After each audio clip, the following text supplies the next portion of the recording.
Olá, eu sou a professora Rubia Gomes, sou professora de Filosofia, comentando a questão 87. De que modo nosso conhecimento comece com a experiência? Não há a mínima dúvida. Vou fazer uma pausa aqui para trazer o corte. Vou começar a ler de novo, viu? Olá, eu sou a professora Rubia Gomes, sou professora de Filosofia, comentando a questão 87. De que todo o nosso conhecimento comece com a experiência, não há a mínima dúvida. Pois de que outro modo a faculdade de conhecer deveria ser despertada para o exercício, se não ocorresse mediante objetos que impressionam os nossos sentidos e, em parte, produzem espontaneamente representações, em parte, põem em movimento a nossa atividade intelectual de comparar essas representações, conectá-las ou separá-las e, deste modo, transformar a matéria bruta das impressões sensíveis em conhecimentos de objetos, que se chama experiência. Mas, ainda que todo o nosso conhecimento comece com a experiência, nem por isso todo ele origina-se na experiência. Percebam, nós estamos falando agora de Immanuel Kant, um teórico que desenvolveu uma tese que buscou justamente conciliar duas outras grandes correntes, o racionalismo e o empirismo. E aí, nessa tentativa dele, surge o chamado criticismo kantiano.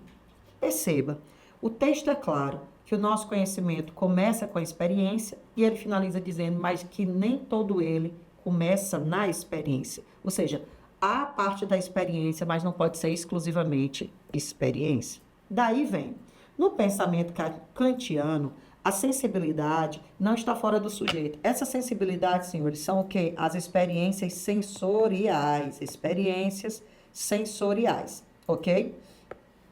Então, essas experiências sensoriais não estão, obviamente, fora do nosso conhecimento. Todo o nosso conhecimento começa na experiência que ele falou lá, né? Aliás, que o conhecimento começa na experiência, não tenha dúvida. Então, sim, a experiência é necessária. Então, quando ele fala essa sensibilidade, são as experiências sensíveis, sensoriais. Não está fora do sujeito. Ela faz parte da estrutura, perceba, já tem uma estrutura da subjetividade humana. Então, o conhecimento começa com a experiência, mas que essa sensibilidade não está fora, até porque já está em nós, ó. Com isso, Kant afirma que as coisas são apresentadas ao sujeito pelas revelações divinas. Kant é iluminista. Como tal, as questões aqui são do campo da razão, tem nada a ver com divindade, tá fora. Aí o que mais que nós temos que pensar? Relações de causa e efeito. Também não, a gente já vai tirar isso aqui. Não é sobre isso que ele está falando. Ele está falando que existe no sujeito uma estrutura que o capacita a conhecer.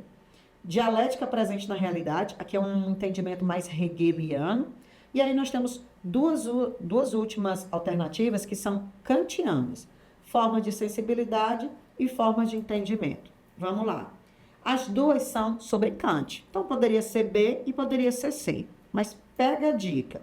Quando nós falarmos que o conhecimento ele não acontece só na experiência e que existe em nós uma estrutura que nos capacita a conhecer, aqui ele está querendo dizer que as coisas são apresentadas ao sujeito do conhecimento pelas chamadas formas de sensibilidade, que são o quê? Tome nota, noções de tempo e espaço. Então, sim, o conhecimento começa com a experiência, mas não todo ele, porque ele quer evidenciar que existe uma estrutura inata que nos capacita a conhecer. Portanto, quando Kant afirma que as coisas são apresentadas ao sujeito, ele está dizendo que as coisas chegam pelas formas de sensibilidade, que são, tome nota novamente, as noções de tempo e espaço, ok? Portanto, questão 87, alternativa letra B. Beijinhos.